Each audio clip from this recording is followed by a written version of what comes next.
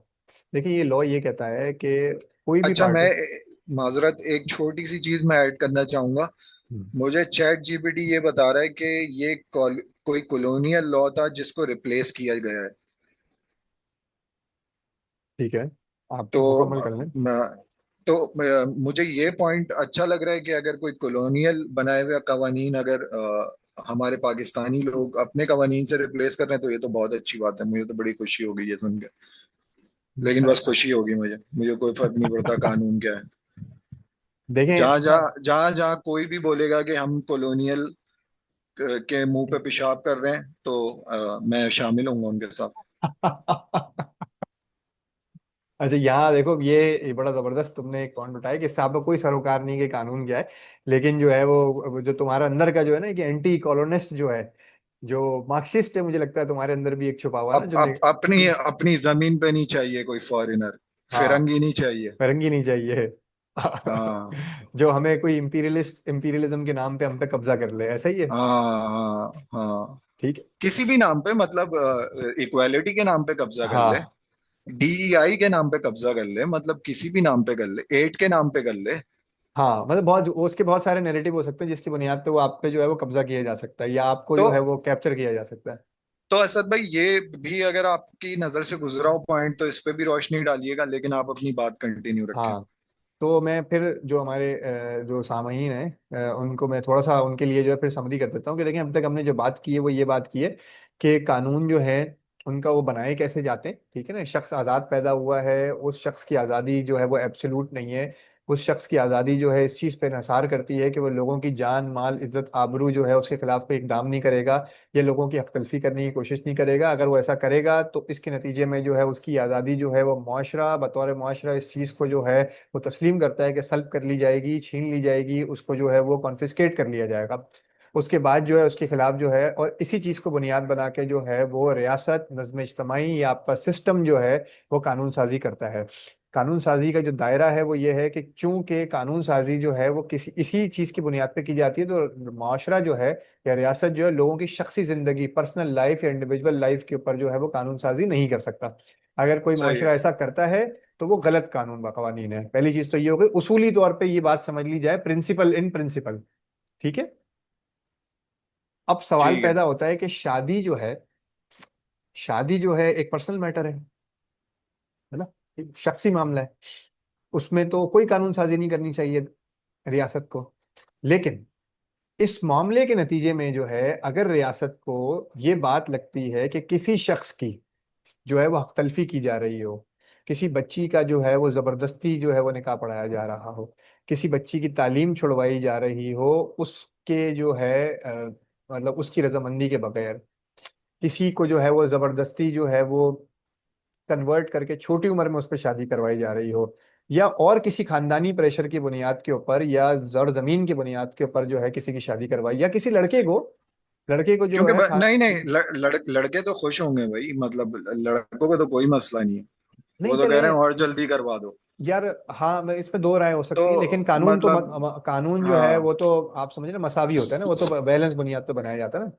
या किसी हाँ। लड़के को जबरदस्ती खानदान का प्रेशर दे के या जबरदस्ती जो है उसकी रजामंदी के बगैर उसकी शादी करवाने की कोशिश की जा रही हो तो वो अब ये खुश है भाई, वो खुश है, मतलब उसको बिल्कुल भी कोई फर्क नहीं पड़ रहा, कोई रजामंदी नहीं थी, कुछ नहीं थी। लेकिन फिर बस उसको खातून मिल गई और इसका दिमाग सही हो गया। तो ये हाँ। मेरे ख्याल में खवातीन का ही फोकस्ड मसला है, लड़कियों का ही मेन जो है ना वो हाँ, पंगा है। इस वक्त जो है करंटली जो है हमारे यहाँ पे ये अगर आप देखें तो ये मसला वहीं पर ही है, ठीक है ना। तो इस चीज को जब आप सामने रखते हैं तो अब जो है वो किसी की हक तलफी हो रही है।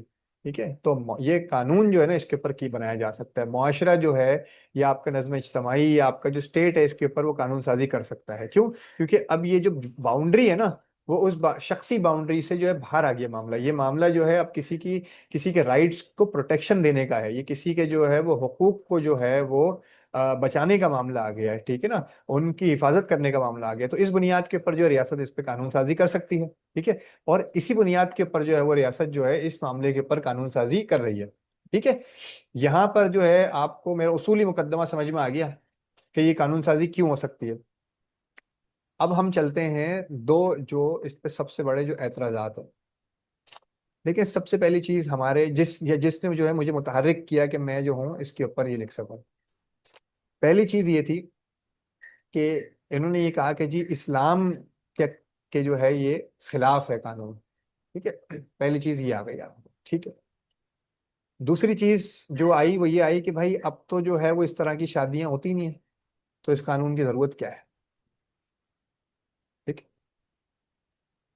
तो मैं पहले जो है वो दूसरे सवाल का जवाब देता हूँ और फिर तीसरे सवाल का जो है वो उसूली जवाब दूंगा कि वो क्या जवाब है, ठीक है। तो जहां तक रही इस आर्ग्यूमेंट की बात कि जी इस आर्ग्यूमेंट की बात कि जी अब तो इस तरह की शादियां होती नहीं है, तो इस तरह के कवानीन की जरूरत क्या है। हम्म।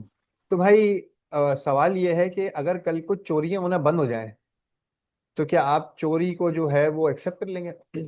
चोरी को जो है या उसके खिलाफ जो कवानीन है आप उनको खत्म कर देंगे, उनको अबॉलिश कर देंगे, उनको डिसॉल्व कर देंगे? क्या करेंगे आप, खत्म कर देंगे? या कल को जो है हमारा माशरा इतना तहजीब और तमद्दुन के अंदर आगे बढ़ जाए और इतने आला इखलाक पर फायद हो जाए कि उसके अंदर जो है अब किसी किस्म की भी इखलाकी बुराइयां मौजूद ना हो, ठीक है। तो क्या आप जो है वो लोगों की जो इज्जत पामाल होती हैं, ठीक है, या लोग एक दूसरे की जायदाद को छीनने की कोशिश करते हैं या लोग एक दूसरे का फ्रॉड करते हैं या और दसियों तरह के मामलात हैं, या कत्ल नहीं हो हमारे माशरे के अंदर, तो क्या आप जो है वो कत्ल के खिलाफ जो सजाएं हैं उनको आप खत्म कर देंगे? पहला नहीं, सवाल तो ये है, नहीं करेंगे ना। नहीं, नहीं तो करेंगे। कवानीन जो है वो इंस्टेंसेस की जो है वो फ्रीक्वेंसी की बुनियाद पे नहीं बनाए जाते, वो इंस्टेंसेस की एक्चुअलिटी या रियलिटी की बुनियाद पे बनाए जाते हैं। पहली चीज तो ये हो गई, ठीक है। अगर किसी चीज के होने का इम्कान है, ठीक है ना, चांस है, उसकी बुनियाद पे कवानीन बनाए जाएंगे, ठीक है। और वो चीज होती भी आ रही हो माजी के लेकिन अंदर। ये जुरिस्डिक्शन इस्लामाबाद मतलब क्या? यानी उससे बाहर कर ले, यार पिंडी अभी आके कर ले? ये अभी तो इन्होंने जो मैं है ना एक मैं स्पेसिफिक, मैं पिंडी से करके आ जाऊं? हाँ ये अभी पिंडी में आप करेंगे तो फिर लड़की की उम्र 16 साल होगी कम से कम, और उसके ऊपर ये एप्लीकेशन नहीं होगी। ये नेशनल नेशनल बिल जो है ना, देखें इसकी नेशनल इम्प्लीकेशन जो है ना वो अभी तक सामने नहीं आई है, ठीक है।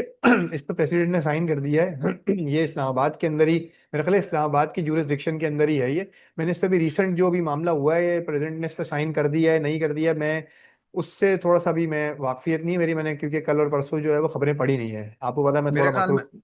मेरे ख्याल में तो नहीं, नहीं करेंगे साइन। मेरे ख्याल में तो नहीं करेंगे। नहीं मेरे मुझे ख्याल लग से, रहा है ये रिवर्ट हो जाएगा। अच्छा मेरे ख्याल से तो कर देंगे ये, मेरे ख्याल से तो हो जाएगा इस पर साइन, ये हो गया है मेरा ख्याल है, क्योंकि मैंने पढ़ा अच्छा। नहीं है इसको उसूली तौर पे, हाँ मैंने कहीं लेकिन उड़ते उड़ते कहीं फेसबुक पे जो है ना वो किसी की जो है वो पोस्ट पे इस तरह की कोई बात होते हुए देखी है, लेकिन मैंने इस पे गौर और फिक्र नहीं किया इसके ऊपर, मतलब इसको खुद से नहीं अपनी आंखों से मैंने जो है नहीं देखा है या वो खबर पढ़ी नहीं है, तो मैं उसकी तस्दीक नहीं कर सकता आपको। तो पिंडी बॉयज का सीन है यानी क्या है? हाँ आई पिंडी थिंक बॉयज। आप, हाँ मतलब अगर आप इंडियन है तो आपको फिर जो है आप पे एप्लीकेबल। अच्छा, या जबरदस्त यार। मतलब ये तो अच्छे कानून है। हो सकता है, लेकिन बहरहाल coming back to the point, तो पहली चीज तो आपको मैंने क्लैरिटी दे दी ना कि जो है वो कवानीन जो है वो चीज़ों की जो है वो फ्रीक्वेंसी को देख के नहीं बनाए जाते, कवानीन जो है उन इंस्टेंसेस की रियलिटी को या इन एक्चुअलिटी में जो चीज़ किस तरह से हो हकीकत में कोई चीज़ जो है वो किस तरह मौजूद है और अपनी मौजूदगी को उसको देखते हुए जो उसके खिलाफ या उसके अगेंस्ट में जो है पर कानून साजी की जाती है, ठीक है।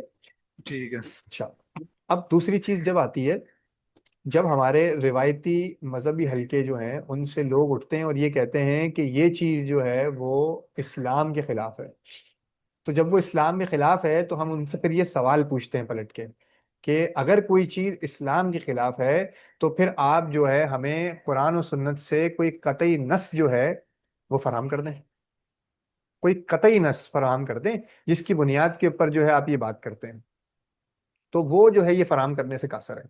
ठीक है ना, वो ये फराहम नहीं कर पाते, क्योंकि पूरे के पूरे कुरान को आप अल्हम्दुलिल्लाह से वन्नास तक पढ़ जाएं, कहीं पर भी ये नहीं लिखा हुआ कि बच्चे की शादी जो है वो इस उम्र में होनी चाहिए, ठीक है, या इस उम्र में नहीं हो सकती। अच्छा। उम्र का तयन नहीं करता कुरान। लेकिन ये सिर्फ एक कम्युनिटी को एंटेगनाइज करने के लिए नहीं बनाया गया, नहीं, मुझे तो ऐसा लग रहा है। बिल्कुल भी नहीं। मतलब वो बैठे हुए जो है, मतलब खाना खा रहे थे और उनका फोन बजा कि भाई ये हो रहा है, और उन्होंने आ जाओ, नहीं, ये ऐसा तो हम नहीं है। नहीं होने देंगे। नहीं, ऐसा नहीं है, देखें देखें, ऐसा नहीं है, बिल्कुल भी नहीं है। देखें, हम ना किसी भी शख्स के नियत और मुहर्रकात नहीं तय करेंगे, पहली चीज़ तो ये हो गई, और इस पे भी हम इस प्रोग्राम में गुफ्तगू करेंगे, क्योंकि भाई मैंने उनके दिल में झांक के नहीं देखा। मेरे सामने तो देखें वो उसूल मौजूद है, मेरे सामने उनकी बात मौजूद है, और मैं रिवायती नुक्ते नज़र के सिर्फ और सिर्फ जो है उन लोगों की उस बात से इख्तलाफ करता हूँ। बाकी तो यार मैं, मेरा बड़ी हमदर्दी है, बड़ी मोहब्बत है, ये सारे हमारे अकाबिर हैं, सारे हमारे बुजुर्ग हैं, इसमें कोई शक नहीं है। ठीक है ना, इनसे मैं, हम इनसे इस्तेफादा, मतलब शबो रोज इनसे जो है अक्सर इस्तेफादा किया है इन लोगों से, इन्हीं की किताबों को पढ़ते हैं। ये पीछे जो आप किताबें देख रहे हैं, ये किताबें आसमान से तो नाजिल नहीं हुई है ना, ये इन्हीं लोगों ने लिखी है ना, यही हमारे असलाफ हैं। हम्म। ऐसा ही है ना। तो मतलब, और वो जरूरी नहीं कि सिर्फ मुसलमान दुनिया से हो, वो गैर मुस्लिम दुनिया से भी हो सकते हैं। उसके अंदर एरिस्टोटल भी है, प्लेटो के पीछे डायलॉग्स ऑफ प्लेटो पड़ी हुई है, वो वहाँ पे इब्न खल्दून पढ़ा हुआ है, वो वहाँ नीचे जो है कुछ और बर्ट्रैंड रसल पढ़ा हुआ है, यहाँ पे कुछ और पढ़ा हुआ है, ऊपर जो है वो तफसीर इब्न कसीर पड़ी हुई है। तो बहुत बहुत सारी चीजें हैं, मतलब ये सारे ही हमारे अकाबिर और सब सारे ही बुजुर्ग हैं। ठीक है ना, और हम सबसे अक्सर इस्तेफादा करते हैं रोज की बुनियाद पर, लेकिन इख्तलाफ जो है वो किसी बुनियाद पे किया जा रहा है। और देखें, इस्तदलाल किसी भी इख्तलाफ की जो बुनियाद होती है वो जज्बात नहीं हो सकते, कि मुझे अच्छा नहीं लगता है या मैं इसको अच्छा नहीं समझता, ये आपके जज्बात हैं, आपको अपने जज्बात रखने का पूरा हक होगा। लेकिन कोई भी चीज़ जो है जब इल्म की दुनिया में आ जाएगी, तो फिर क्या चीज़ जो है वो फैसला कौन होगी, वो चीज़ होगी इस्तदलाल, आर्ग्यूमेंट, रीजन जो है वो किसी भी चीज की बनेगा। और हम जो है जब कोई हमारे सामने कोई बात आती है, तो भाई ये हक रखता हूँ ना मैं पूछने का, और जो है उनसे, कि जी ये जो बात आपने बोली है, अब आप इसका इस्तदलाल बयान करें, आप बताएं कि इसकी बिना क्या है, इसकी फाउंडेशन क्या है, ये जो आपका इस्तदलाल है, ये चलता कहाँ से, खड़ा कहाँ से, इसको आप साबित कैसे करते हैं। आप कुरान और सुन्नत से जो कर नस कतई जो है हमें फराहम करें ना, कोई जो है हमें आप एब्सोल्यूट इंजंक्शन प्रोवाइड करें, तो वो नहीं प्रोवाइड कर पाते। और मैंने जैसे आपको कहा कि आप अल्हम्दुलिल्लाह से वन्नास तक पूरा कुरान लेकिन पढ़ जाएं, पूरा कुरान खा लिए इस बात से कि जो है वो लेकिन कोई उम्र का तयन करता हो कि वो उम्र क्या है, कोई एग्जैक्ट एज का नंबर बताता हो, नंबर नहीं बताता। कुरान जो बात करता है एक डिवाइन लॉ की हैसियत से, वो बहुत ही मुख्तलिफ चीज है, वो इसके बिल्कुल बरक्स है, इसके बिल्कुल बरखिलाफ है जो ये बात कर रहे हैं। नहीं, लेकिन मैं फिर वही कहूंगा कि हमारे पास कुरान है, हदीस है, उल्मा की लिखी हुई किताबें हैं। और यानी कि मेरी तो इतनी इस चीज़ में मालूमात नहीं है, लेकिन मुझे मेरा यकीन है कि उल्मा ने इस मौजू पे भी मतलब तारीख में कानून साजी की होगी।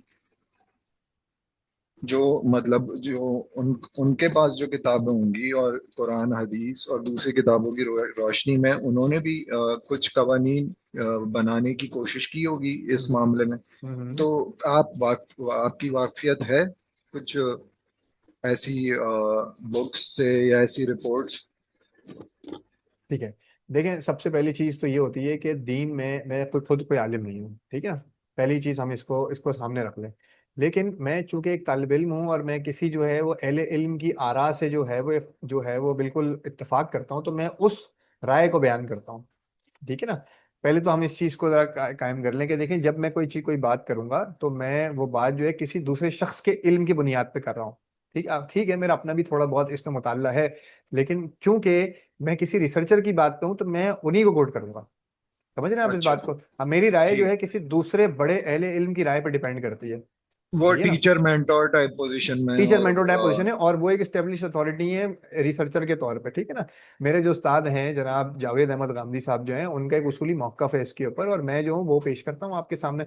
और मुख्तलिफ दुनिया, ये सिर्फ ठीक सब है। कॉन्टिनेंट का प्रॉब्लम नहीं है, अगर आप थोड़ा सा हिस्ट्री पढ़े ना, तो हिस्ट्री के अंदर भी जो है इसके शवाहिद मिलते हैं। खलीफा मंसूर के ज़माने के अंदर जो है वो किस तरह से कानून साजी की जा रही थी, किस तरह से जो है ये पूरी फिक्र वजूद में आई है, और सारे मामलात हैं खलीफा मंसूर के ज़माने में भी इसको कैसे इम्प्लीमेंट किया गया है, कैसे काजी बनाया गया है, सारी चीज़ें मौजूद हैं हिस्ट्री के अंदर भी। लेकिन हम इस वक्त जो बात कर रहे हैं वो ये बात कर रहे हैं कि अगर जो है आप कहते हैं ये इस्लाम के बरखिलाफ है, तो भाई आप हमें दिखाएंगे, आप मुझे बताएंगे कि देखें जी ये जो है ये फलां सूरत है, इसकी जो है ये फलां आयत के अंदर देखें जी अल्लाह ताला ये बताते हैं कि जो है वो निकाह की जो है ये उम्र तय्युन होनी चाहिए। ठीक है, ऐसा ही है हम्म। ना। ऐसा नहीं है, मैंने आपको कहा आप पूरा कुरान पढ़ जाएं, अल्हम्दुलिल्लाह से वन्नास तक आप पूरा कुरान पढ़ जाएं, पूरा कुरान खाली है इस बात पे खामोश है। अल्लाह ताला ये बात ही नहीं करते। अल्लाह ताला कुरान में क्या बात करते हैं वो मैं आपको जो है वो बात बता देता हूँ। देखिए अल्लाह ताला जो है कुरान के अंदर ये बात करते हैं कि इंसान जो है ना, ठीक है, उसके लिए जो है वो बलागत या बुलूगत जो अल्फाज है बेसिकली, ठीक है ना, जिस्मानी बुलूगत जो है सबसे पहली शर्त है। ठीक है, मैंने आपको कहा ना कोई उम्र नहीं बताई है। खाली की कायनात जो है अब आपको अगर ये बता रहा है कि, और आप ये भी जानते हैं कि कुरान जो है उन्हीं बातों में कानून साजी करता है जिन बातों के अंदर इंसान जो है वो गलती कर सकता था जब वो कानून का, अगर वो कानून बनाता, ठीक है, या वो उसके जो है मुतय्यन तौर पे कानून नहीं बना पाता। बाकी चीजों के अंदर उसने छोड़ दिया इंसान को, आप अपनी मर्जी से कानून बनाए अपने, जो आपके मुल्क है। क्या कुरान में हर जगह कानून थोड़ी बयान हो रहे हैं यार? वो आपको ये थोड़ी बताता है कि आपने अपनी जिंदगी में जो है वो बहुत से काम कैसे करने हैं। आपने बस में जाना है, आपने गाड़ी में जाना है, आपने नहीं जाना है, या आपके ऊपर छोड़ दिया। आपने कैसे खाने खाने ही छोड़ दिया, उसने आपके ऊपर छोड़ दिया है। ऐसे ही है बहुत सी चीजों को, बस उस जहां जहां पे देखें कुरान का लेकिन ये अमूमी लेकिन उसलूब है। सोर्सेस सोर्सेस पे बात करी है ना, कि जैसे अगर आप खाना खा रहे हैं तो वो ईमानदारी, ऑनेस्टी और मेहनत करके हासिल किया हुआ खाना हो। मतलब आप सफर कर रहे हैं तो वो सफर हलाल हो आपके लिए, मतलब आपने कोई उल्टा काम नहीं करा उस सफर को करने के लिए। तो मेन जो सोर्सेज है वहां से ग्रिप ली हुई है ना। तो ये देखें, अब ये पॉइंट आ गया, ये बालिग वाला ना, इसी को कह रहे हैं ना आप, जो हाँ अरबी वर्ड बालिग, आपने मुझे बताया। बुलूगत में दो दो अल्फाज हैं इसके अंदर। देखिए मैं आपको बताता हूँ। सबसे पहली चीज जो कुरान जो ताबीर इख्तियार करता है, अगर मैं आपके सामने अपना वो आर्टिकल ही खोल लेता हूँ तो आपको वो बात भी समझ में आ जाएगी जब मैंने यहाँ से बात शुरू करता हूँ। कि पहली चीज तो कुरान आपके सामने जो है ना वो बुलूगत को रख देता है, ठीक है। आपने कहा कि जी ये बुलूगत होनी चाहिए, तो वो बुलूगत जो है वो हो जाती है वहां पर आके ना, कि जी बुलूगत क्या है, जब भी कोई शख्स जो है जिस्मानी बुलूगत को पहुंच जाएगा तो उसका वो निकाह के लिए रेडी है। ठीक है ना, मतलब उसकी शादी दो, उससे पहले नहीं हो सकती। दोनों पार्टियां। दोनों पार्टियों का बुलूगत की उम्र तक पहुंचना बहुत जरूरी है, ठीक है। उससे पहले तो एक फितरी बात है ना यार, कि शादी का मकसद क्या है। शादी जब आप करेंगे तो उसके उसके लाजमी नतीजे के तौर पे एक जिनसी ताल्लुक वजूद में आएगा, उससे जो है खानदान वजूद में आएगा। तो सबसे पहली चीज जिनसी ताल्लुक है जो वजूद में आना है, ऐसा ही है। तो उसको लीगलाइज करने के लिए जो है सबसे पहली चीज जो है ये है कि कोई शख्स जो है वो मेच्योरिटी या प्यूबर्टी या आपकी जिसको ना उस थ्रेशोल्ड को हिट कर गया हो। ठीक है, ये पहली चीज हो गई। अच्छा, फिर देखें इसमें कोई उम्र नहीं बताई। क्यों? क्योंकि हर जमाने में जो है ये उम्र बदलती रहेगी। और अगर हम इस बात पे यकीन रखते हैं कि जी कुरान जो है उसका कलाम जो है वो आफाकी कलाम है और क़यामत तक जो है वो खड़ा रहेगा अपने मुसल्ले में अपनी जगह के ऊपर, तो फिर उसने जो है इसीलिए कोई उम्र नहीं बताई। क्योंकि किसी जमाने में औरतें जो है 15 साल के अंदर बलूगत को पहुंचती थी, आज जो है वो 11-12 साल में भी बच्ची हैं जो है प्यूबर्टी हिट कर जाती हैं। तो वक्त के साथ साथ जो है ये उम्र रिग्रेस हो रही है। ठीक है, पहली चीज तो ये चिकन होगा। चिकन भी खाती है ना।